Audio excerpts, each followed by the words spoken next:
Hello 11th class. Today we continue our topic joint stock company and today our topic is merits and demerits of joint stock company. पहले हम merits पढ़ते हैं कि merits क्या है joint stock company की. merits advantages of joint stock company. ठीक है, पहली जो एडवांटेज दिया वो ये है लिमिटेड लाइबिलिटी, यानी जो भी इसके मेंबर यानी कंपनी के अंदर जितने भी मेंबर्स होंगे जिन्होंने जितना भी उन्होंने अपना शेयर यानी कंट्रीब्यूट किए कैपिटल उस कंपनी के लिए, वहाँ तक ही उनकी जो लायबिलिटी होगी वो एक्सटेंड हो. मैंने कल एग्जांपल भी बताया था कि अगर कोई मेंबर है जिसने शेयर्स खरीदे हैं कंपनी के 1000, ठीक है, और एक का जो रेट है एक शेयर का वो 10 रुपीज़ है, तो उसकी जो लायबिलिटी होगी वो कंट्रीब्यूशन जो उसने किया 10,000 का उतने तक की उसकी क्या होगी लायबिलिटी एक्सटेंड होगी. केस में भी यही बात लिखी हुई है. The liability of members of the company is limited the extent of their share capital contribution of the company, यानी जितना वो कैपिटल कंट्रीब्यूट करेगा मेंबर कंपनी में वहीं तक उसकी क्या होगी लायबिलिटी होगी. The limited liability extent many people to invest their money in the company form of business. In case of loss, the creditors cannot claim over the personal property of members. अगर company को loss होता है तो जो creditors हैं वो जो members हैं उनकी पर्सनल प्रॉपर्टी पर क्लेम नहीं कर सकते. इसका ये फ़ायदा है एक जॉइंट स्टॉक कंपनी का मेंबर्स के लिए फ़ायदा है. Second point transfer of interest. देखिए इस पॉइंट में क्या है कि अगर जो शेयर्स खरीदे जाते हैं उनको आसानी से ख़रीदा और बेचा जा सकता है. अगर किसी भी मेंबर को कैश की नीड है तो वो अपने शेयर जो है वो दूसरे पर्सन को, कोई भी अगर उस कंपनी के शेयर खरीदना चाहता है तो उसे उस कंपनी के शेयर सब बेच सकता है और उन्हें कैश में कन्वर्ट कर सकता है. ठीक है, ईजिली क्या है ट्रांसफेरेबल है. जैसे बताया गया था shares of the company can be easily bought and sold in the market if the owner of the share is need of cash. अगर जो शेयर्स का ओनर है उसे कैश की रिक्वायरमेंट है तो आसानी से वो उन्हें बेच सकता है और कैश ले सकता है. ठीक है, the easy transferability of share bring liquidity of investment, यानी इन्वेस्टमेंट का लिक्विडिटी ऑफ इन्वेस्टमेंट का मतलब क्या है कैश में कन्वर्ट होना, यानी जो उसने पैसा शेयर्स में पैसा लगाया था तो उसे वो ईजिली क्या कर सकता है कन्वर्ट कर सकता है कैश में. ठीक है, at any time the share investment can be converted into cash and the same amount can be used to buy the shares of the company. वो उस कंपनी के शेयर बेच के अगर किसी दूसरी कंपनी के शेयर खरीदना चाहता है तो वो आसानी से दूसरी कंपनी के शेयर का कर सकता है परचेज कर सकता है. नेक्स्ट पॉइंट देखिए perpetual existence. The company form of business enjoy perpetual succession as it has separate existence. It is formed by law and can end by legal procedure of winding up only. Perpetual existence का मतलब क्या हुआ कि जो company है उसका अपनी एक अलग अस्तित्व है, अपनी अलग पहचान है उसके मेंबर्स के अलावा. ठीक है, यानी कंपनी को उसके मेंबर्स के नाम से नहीं जाना जाता, कंपनी को कंपनी की नाम से पहचाना जाता है. ठीक है, उसका अपना एक सेपरेट लीगल एक्सिस्टेंस है. और ये कानून मैंने आपको पहले ही बताया था कि कंपनीज एक्ट 1956 के अकॉर्डिंग इसका जो लॉ है उसके अकॉर्डिंग ये कंपनी को रन किया जाता है, उसकी एक्टिविटीज़ को किया जाता है. And bye legal procedure of winding up only, और जो लीगल प्रोसीजर है वाइंडिंग अप का उसी के थ्रू जो कंपनी है उसका समापन किया जा सकता है. The death insolvency and incapacity of any members does not affect the existence of company. हमने पहले ही बात की थी कि अगर किसी भी मेंबर की डेथ हो जाती है, इंसॉल्वेंट हो जाता है और इनकैपेसिटी है किसी मेंबर्स की तो उसका इफेक्ट उस कंपनी पर नहीं पड़ेगा. कंपनी जो है वो ऐसे ही चलती रहेगी. कोई भी मेंबर अगर छोड़ के जा रहा है या न्यूली आ रहा है ज्वाइन कर रहा है तो इसका इफेक्ट कंपनी पर नहीं पड़ता. नेक्स्ट पॉइंट देखिए ग्रोथ एंड एक्सपेंशन. बिल्कुल कंपनी की हमने पहले बात की, इसमें लार्ज स्केल पर जो है वो एक्टिविटीज़ की जाती हैं, लार्ज अमाउंट कंट्रीब्यूशन मिलता है इस कंपनी में, कंट्रीब्यूट होता है. जो बहुत सारी जो पब्लिक है वो कंट्रीब्यूट करती है, शेयर्स खरीदती है, तो लार्ज अमाउंट होता है. तो इससे क्या होगा उस कंपनी की एक्सपेंशन और ग्रोथ के चांसेस क्या होते हैं ज़्यादा होते हैं. देखिए the company form of business there is more scope for growth and expansion. The company has large financial resources and their rate of profit is also high. ना वो लार्ज अमाउंट जो है वो क्या करती है ग्रोथ लेती है कंट्रीब्यूशन, यानी लार्ज अमाउंट कंपनी के पास होता है क्योंकि बहुत सारे लोग जो हैं कंपनीज़ के शेयर खरीदते हैं तो उनके पास काफ़ी पैसा जो है वो कलेक्ट होता है और जो जब ऐसा होगा लार्ज फाइनेंशियल रिसोर्सेज अवेलेबल होंगे तो उनका जो प्रॉफिट रेट है वो भी काफ़ी हाई रहता है।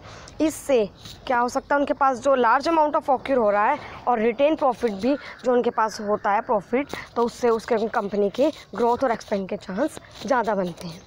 ठीक है बेटा, आगे देखिए नेक्स्ट पॉइंट, एफिशिएंट मैनेजमेंट। बिल्कुल, अगर हम कंपनी फॉर्म ऑफ बिजनेस की बात करें और जो फॉर्म्स हमने पढ़ी है, HUF पढ़ा है और हमने सोल प्रोप्राइटरशिप पढ़ा है, पार्टनरशिप पढ़ा है, उनके अकॉर्डिंग हम देखें सबसे एफिशिएंट जो मैनेजमेंट है कंपनी के अंदर पाया जाता है। क्यों? कंपनी के पास एक तो हमने पढ़ा कि लार्ज अमाउंट अवेलेबल होता है कंपनी के पास, क्योंकि ज़्यादा कंट्रीब्यूट करता है, लोग इन्वेस्ट करते हैं, तो इससे क्या होगा, कंपनी के पास जब ज़्यादा पैसा होगा तो उसके पास इतनी एफिशिएंसी रहती है कि वो एफिशिएंट मैनेजमेंट है वो उसको क्या कर सके, ऑक्यूर कर सके। देखिए, the company form of business has large fund as its disposal, it can easily afford to hire a professional expert to perform managerial and other activities of the organization। यानी कंपनी को run of करने के लिए, यानी चलाने के लिए company को प्रोफेशनल एक्सपर्ट्स हायर करने के लिए जो भी पैसा चाहिए वो कंपनी के पास होता है, लार्ज अमाउंट ऑफ स्केल, तो इससे वो हायर से हायर क्वालिफाइड प्रोफेशनल एक्सपर्ट्स रख के अपने ऑर्गेनाइजेशन को चलाती है, रन करती है, एक्टिविटीज़ को चलाती है। ठीक है, ये भी कंपनी के लिए फ़ायदा ही है। लास्ट पॉइंट आता है लार्ज अमाउंट ऑफ कैपिटल। अगर हम इसकी एक एडवांटेज देखें, ये तो हम बार बार ही मैं पॉइंट फॉलो कर रही हूँ कि कंपनी के पास ज़्यादा लोग कंपनी में शेयर्स खरीदते हैं, इन्वेस्ट करते हैं, तो कंपनी के पास क्या होता है, large amount of capital available होता है। Okay, the biggest advantage of company form of business is that it can collect a large amount of capital by issuing a share to general public। ज़्यादा से ज़्यादा share जो है company issue करती है आम जनता को, जनरल पब्लिक को। इससे क्या होता है, इससे लार्ज अमाउंट ऑफ कैपिटल जो है कलेक्ट होता है कंपनी के पास। The people having small saving, क्योंकि लोग क्या करते हैं, ज़्यादा थोड़ी सेविंग यानी थोड़े शेयर्स कंपनी खरीदते हैं, तो इससे क्या होता है, कंपनी के पास कंट्रीब्यूशन कलेक्ट होता है, कैपिटल। ये apart from share capital the company can collect funds by raising loan from financial institution and by issue of debenture and other securities। Company के पास और भी फाइनेंस के रिसोर्सेज हैं कि लोन ले सकते हैं फाइनेंशियल इंस्टीट्यूशन से, पैसे की कमी होने पर डिबेंचर इशू कर सकती है, और अदर सिक्योरिटीज़ हैं जिनके बेस पे कंपनी के पास लार्ज अमाउंट ऑफ कलेक्शन हो जाता है। तो अदर फॉर्म्स के अगर हम देखें, बिजनेस फॉर्म्स हैं, अब बिजनेस फॉर्म्स है वेरियस ऑर्गेनाइजेशन की, तो उनके अगर हम अकॉर्डिंग देखें तो लार्ज अमाउंट ऑफ कैपिटल किसके पास होता है, कंपनी के पास। ठीक है बेटा, अब देखिए इसकी डीमेरिट्स पढ़ लेते हैं एक बार। डीमेरिट्स के देखते हैं क्या कमियां भी होती हैं कंपनी के, अगर हम देखें डिसएडवांटेज और क्या है। फर्स्ट, कॉम्प्लेक्सिटी इन फॉर्मेशन, यानी कंपनी के फॉर्मेशन में काफ़ी कॉम्प्लेक्सिटी, कैसे कठिनाइयाँ आती हैं इसके फॉर्मेशन में। क्यों? क्योंकि बहुत सारी जो लीगल फॉर्मेलिटीज़ हैं वो पूरी करनी होती हैं, तो उन लीगल फॉर्मेलिटीज़ को पूरी करने में काफ़ी कॉम्प्लेक्सिटी आती है, यानी काफ़ी कठिनाई का सामना करना पड़ता है। देख पढ़ते हैं, The formation of company involve a lengthy and complicated procedure. Many legal formalities have to be completed. Many documents have been prepared and submitted. काफ़ी सारे जो डॉक्यूमेंट है इसके फॉर्मेशन के लिए बनाने पड़ते हैं, प्रिपेयर करने पड़ते हैं और उन्हें सबमिट करना पड़ता है। Various permission have to be obtained to perform these activities। अब इन फॉर्मेलिटीज़ को पूरा करने के लिए बहुत सारी परमिशंस ऑब्टेन करनी पड़ती है, तब जाके कंपनी का फॉर्मेशन होता है। इसके लिए रजिस्ट्रेशन कराना पड़ता है और रजिस्ट्रेशन फ़ीस पे करनी पड़ती है, जो कि क्या होती है, एक हाई प्रोसेस होती है। ठीक है, आइए नेक्स्ट पॉइंट जो है सेकंड, वो है इम्पर्सनल वर्क एनवायरनमेंट। सॉरी, इससे पहले एक और पॉइंट है, लैक ऑफ सीक्रेसी, पहले वो पढ़ते हैं। लैक ऑफ सीक्रेसी यानी सीक्रेसी में कमी होना ना। इसमें क्या होता है, अगर हम कंपनी की बात करें, सीक्रेसी कम होती है। क्यों?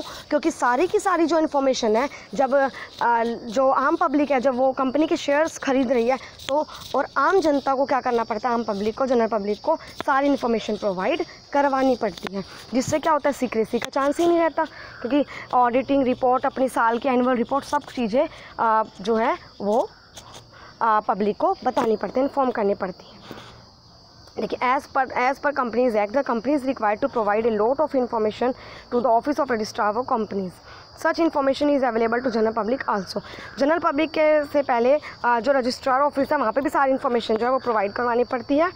इसीलिए इसमें जो सीक्रेसी है उसे मेंटेन करना काफ़ी मुश्किल होता है। लैक ऑफ सीक्रेसी इसमें पाई जाती है। नेक्स्ट पॉइंट देखिए, इम्पर्सनल वर्क एनवायरनमेंट। देखिए इसमें क्या है कि कंपनी का पता है कि जो मैनेज की जाती है वो उसके वर्कर्स के द्वारा, यानी सॉरी जो ओनर है उनके द्वारा क्या की जाती है, कंपनी मैनेज नहीं की जाती, ये मैनेज की जाती है प्रोफेशनल जो है मैनेजर्स, उनके द्वारा कंपनी को क्या किया जाता है, मैनेज किया जाता है। और इन मैनेजर्स को क्या चाहिए, ये जो मैनेजर्स होते हैं ये अपनी सर्विस के लिए क्या लेते हैं, सैलरी लेते हैं। ठीक है, आगे लिखा हुआ है देखिए, there is no direct relation between the effort and reward, पर इनके बीच में रिवार्ड और एफर्ट के बीच में कोई मेन जो डायरेक्ट रिलेशन है, कॉम्बिनेशन है, वो नहीं हो पाता। अगर बाय चांस कंपनी को प्रॉफिट हो रहा है, ठीक है, कंपनी की ग्रोथ हो रही, कंपनी का प्रॉफिट हो रहा है, तो इसका मतलब ये नहीं कि मैनेजर्स की जो इनकम है, सैलरी, उन्हें भी साथ साथ बढ़ा दिया जाएगा, उस पर इसका कोई इफेक्ट नहीं पड़ता। कंपनी की ग्रोथ हो रही है, कंपनी की प्रोग्रेस हो रही है, इसमें मैनेजर्स की जो सैलरी है वो फिक्स रहेगी। ठीक है, या कि उन्हें थोड़ा बहुत प्रमोशन मिल जाएगा, बोनस वगैरह मिल जाता है। ठीक है, hence there is a lack of motivation and incentive to perform efficiently. अब इससे क्या होता है, जब अब अपना वो वर्क कर रहे हैं, जब वो अच्छा वर्क कर रहे हैं, अच्छा दे रहे हैं और कंपनी का फ़ायदा हो रहा है, तो इससे ये नहीं होता कि उनको भी इससे कुछ फ़ायदा मिले, तो इससे वो क्या होगा, वो डीमोटिवेट होता है, वो मोटिवेट होने की बजाय डीमोटिवेट होना शुरू हो जाते हैं। नेक्स्ट देखिए, न्यूमरस रेगुलेशंस, यानी इनकी जो रेगुलेशन है वो कैसी होती है, काफ़ी फॉर्मेलिटीज़ और लीगल फॉर्मेलिटीज़ और स्टेजेस को पार करके कंपनी अपनी जो वर्क है वो करती है। देखिए, the company form of business has to comply with various legal formalities at different stages and there is penalty if the company fail to meet any of the formalities. अगर company किसी भी formality, legal formality को पूरा नहीं कर पाती है तो कंपनी को क्या करना पड़ता है, उसके लिए पेनल्टी पे करनी पड़ती है। क्या, एक company has to file return an annual report with the registrar. This legal interference in day-to-day operation result in lack of secrecy and lot of time and money spent. तो इसके लिए जो रेगुलेशन की हम बात करें, काफ़ी फॉर्मेलिटीज़ पूरी करनी पड़ती हैं और डे टू डे जो ऑपरेशन हैं इसके कारण क्या होता है, लैक ऑफ सीक्रेसी पाई जाती है और काफ़ी जो अमाउंट है वो खर्च होता है और काफ़ी टाइम भी है जो लगता है। इसीलिए कहा गया कि न्यूमरस रेगुलेशंस है कंपनी की। नेक्स्ट है डिले इन डिसीज़न। अब देखिए, डिसीज़न लेने में डिले होता है, क्यों, क्योंकि जो सारा का सारा काम है वो ज़्यादातर बोर्ड मीटिंग में होता है। ठीक है, जब बोर्ड ऑफ डायरेक्टर की मीटिंग्स होती हैं उसमें सारा का सारा जो डिसीज़न लिए जाते हैं वो उसमें लिए जाते हैं। तो जब डिसीज़न लिए जाएंगे तो वो बाद में फिर एवरीवन, यानी हर एक पर्सन तक, एम्प्लॉयज़ तक वो डिसीज़न पहुंचाया जाएगा, तो क्या होगा, डिले होगा डिसीज़न लेने में। तो इसीलिए इसमें जो प्रोसीजर है डिसीज़न लेने का वो क्या होता है, काफ़ी डिले होता चला जाता है, क्योंकि बात सब तक पहुँचनी होती है। Next, oligarchic management. Oligarchic management का मतलब है, ऑलिगैरिक का मतलब होता है कुछ हाथों तक सीमित होना, यानी डिसीज़न लेने की अथॉरिटी की पावर कुछ हाथों तक ही, इन फ्यू हैंड, यानी कुछ हाथों तक सीमित होना। तो ये जो इसकी मैनेजमेंट है वो ऑलिगैरिक है। देखिए, there is a democratic setup in the company form of business but this democratic setup exist only on paper. हम दिखाते हैं कि प्रजातांत्रिक है, कि सबके हाथों में डिसीज़न लेने की पावर है, पर यह सिर्फ ओनली पेपर तक सीमित होता है। डिसीज़न तो जो लिया जाता है या अथॉरिटी सिर्फ कुछ लोगों के हाथों तक सीमित होती है। ठीक है, वो होती है किन के हाथों में, डायरेक्टर्स के हाथों में।